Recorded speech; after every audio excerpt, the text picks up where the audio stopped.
excited about it. And I think that this is, first of all, it should be one of the most anticipated games in Faurot Field history. In my lifetime, I think it has a chance to be number one, because I guess the closest thing would have been when they played Texas A&M in 2013 and won against Johnny Football and the 19th ranked Aggies. Mizzou was 5th ranked at the time. They win 28-21 and advance to the SEC championship game with a chance to get into the national championship, but they would have had to win the SEC championship game, which obviously they did not. I think that the way things play out now, with Mizzou number 14 in the country, Alabama number 8, the winner of this game has a chance to really make a ruckus once we get to the college football playoff. I think Alabama, if they lost to both Florida State and Missouri, would be in trouble. I think if Mizzou loses a game at home, that they would be in trouble in terms of making the college football playoff. But I think Mizzou can win this game. I think it's the biggest game in Faurot Field history. Obviously, every game is sold out now. It'll be a partisan crowd, which hasn't always been the case with Mizzou in the SEC. In the early days, the other schools seem to take over on a regular basis. That's not happening now. But Missouri has a chance because they do something really well on offense that Alabama doesn't do very well on defense. Mizzou with the number 2 rushing offense in all of America, and Alabama has the 104th ranked rushing defense in the country. Now, Alabama with Ty Simpson and Ryan Williams and their gang, they can throw it, but they aren't a very strong running team. So I think the key for Mizzou is going to be how they scheme this up. If you think that you can stop the Alabama running game without filling the box, and you can put a few extra guys in the defensive backfield, I think you have a chance. Now, another key is going to be getting after Ty Simpson with just 4 rushers. But I think Mizzou can do that. I think Mizzou can win this game. They've got a great winning streak at home, and I think Ahmad Hardy is going to be the key. Not that Bo Prabula can get by without doing anything, but I kind of think Mizzou's going to win this football game. Let's look at some of these numbers that we have up on the screen right now. Obviously, Mizzou and Bama playing it at 11 a.m. ABC. And by the way, as we always do here on STL Sports Central, we will have your post-game show. And pretty much every single post-game show this season has started right at about 3:45 after kickoff. So doing the math, get ready about 2:45 for the post-game show right here on STL Sports Central after hopefully maybe the biggest win in Faurot Field history. We're going to hit that question here in a moment. Jump into the YouTube chat right now.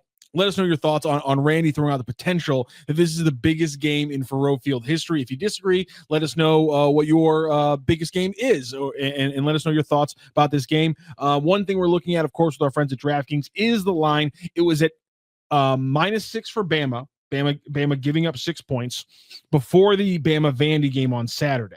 It then did a little bit of movement there, and then by Monday, it had gone to Bama -3.5. We were sitting here with Joe Roderick this time yesterday, and it had already moved to 2.5 at that point. And when I was preparing for the show about an hour ago, it sat at 3 even, -3 for Bama on DraftKings. I don't think it has shifted in the last hour, but I might want to double check. But it was sitting at 3 last time I checked. So there's been a lot of movement here, and I've done a little research, and a lot of the spread bets have been on Bama. But the big money, obviously, that means when a lot of the actual bets have been on Bama, that tells you that to move the line from -6 Bama to -3.5 in a couple days, there's a lot of big money coming in on a smaller number of bets for Mizzou in that first probably 24 to 48 hours. So while this shift around kind of had me worried, Randy, seeing that breakdown and seeing that it was early big money on the Tigers, I'm kind of waffling on where to go on this one. Well, the sharps get in late, so it'll be the line that we want to keep an eye on is the game time line. But it is interesting that people are weighing in on Mizzou, and I'm really glad that Alabama won that game. I didn't want a hungry, angry Alabama coming to town after losing to Vanderbilt. Yes, I think that's a big deal. So I think they'll be all fat and happy, which is just fine. A couple of notes here, by the way. Cole Bassett's left foot, Alabama versus Missouri, 1975 legendary game. That one was played at Alabama.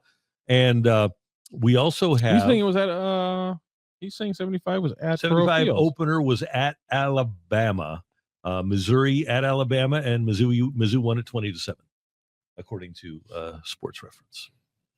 A couple of the numbers as this loads up here, because I'm gonna have to lean with Randy on that one. That one was at Bama, not at Faurot Field. I'm sorry, Cole Bassett. Yeah. They used to Mizzou, man, in the 70s.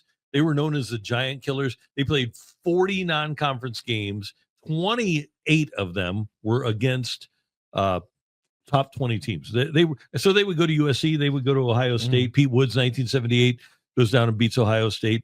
They were unbelievable. You talked about the running game. Bama defense ranks 95th in the country, around 4.5 yards per carry, while the Missouri offense sits top 10 in the nation in EPA per rush. Again, that's expected points added per rush, and number 3 in just gross rushing yards per game. By the way, though, Ahmad Hardy leads the nation with 730 yards through 5 games. A lot of the nation has now played 6 football games. Last 2 weeks, I mentioned this yesterday because I got into a little bit with some Alabama fans online because they were telling me about our rushing defense is getting better as the season goes along. Last 2 weeks, Bama's defense has allowed runs of 24, 29, 43, 43, 21, 65, and 36. What was it like that before that? That's what that was exactly my question. There is one point. The last 3 runs, 21, 65, and 36, did come in the second half of the first half of the Vanderbilt game when James Smith was out of the game, but the majority of those earlier runs did come against Georgia when Smith, one of their best defensive linemen, was in the game before his targeting penalty. So we look at the Mizzou matchup, and the one big material thing we got from the presser today, Caden Green is going to be listed as questionable. Saturday status is still up in the air, and then Drinkwitz made a very tongue-in-cheek comment about just watch Pete Thamel's tweets. Which I thought was fantastic. Yeah, those are good notifications to get. By the way, Mary Likens, and I get anybody who's watched college football for 50 years, 60 years, 70 years, 100 years, it's been the same teams year after year after year after year. But note, please, that NIL and the transfer portal have changed everything in college football. So the gap between Alabama and Mizzou is not what it previously was, simply because Missouri's paying a bunch of players now because they're allowed to. And it used to be that Alabama would have a 5-star guy leave and they plug in a 5-star guy. Well, now they have 5-star guys, but they aren't all 5 stars. And a lot of those players that used to wind up at Alabama are winding up at other schools that can pay them. So if you would have looked even 20 years ago, you probably would not have seen an Ole Miss in the top 20. You would not have seen an Indiana in the top 25. You would not have seen a Texas Tech in the top 25. Georgia Tech, Mizzou.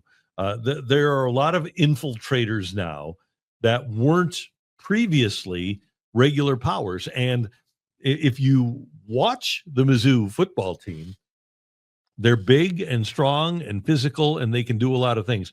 They might not beat Alabama, but I would be shocked if at home they would get walloped by Alabama.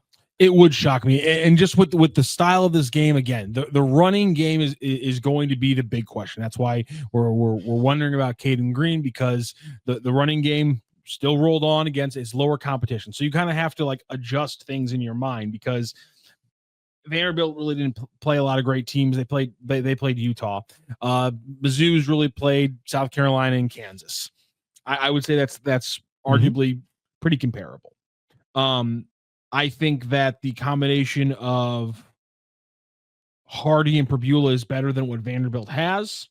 And while I will admit the offensive line of Missouri is not to the level of Georgia, the one thing I do want to throw out is this is where Ahmad Hardy's incredible numbers after contact come into play, because that zeroes out offensive line play. That's just, can Ahmad Hardy beat other college football athletes 1v1 in break tackles? And he's shown that he can. And so as long as Missouri's offensive line has a comparable game with what Vandy was showing in the first half, they should be able to run the ball. And as long as they stick with the run, looking at you, Vandy, I see no reason why they shouldn't be a thorn in the side of Bama. The big question, obviously, is when you flip the side of the field and we start talking about Alabama defense or Alabama offense versus Mizzou defense. I start to wonder whether or not the Mizzou pass rush will be able to affect this game enough to hide a questionable secondary. Yeah, I don't think there's any doubt about that. At some point, the names or the production is going to have to match the hype, right? Yes. For Mizzou. And the two defensive ends, and one of them is a pass rusher, but the two Georgia guys, they're going to have to step up, and at some point they're going to have to do it. By the way, we do get a chat, and we do appreciate your chat, that the biggest winner in NIL is Oregon. Doc 17 notes that.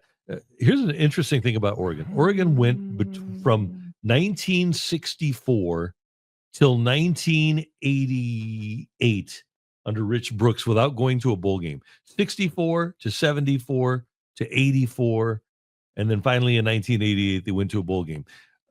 But they have reached elite status. And by the way, they did play for a national championship in 2014 under Chip Kelly, right? Thank you. But they have really reached elite status with the advent of, with the advent of a lot of money coming from Nike. Let's put it that way. My thing is, Randy, going back to 2001, we have we're talking about a majority of the last in this century, the majority of seasons this century, Oregon has been ranked in the top 6 or 7. At least one point in the season or not.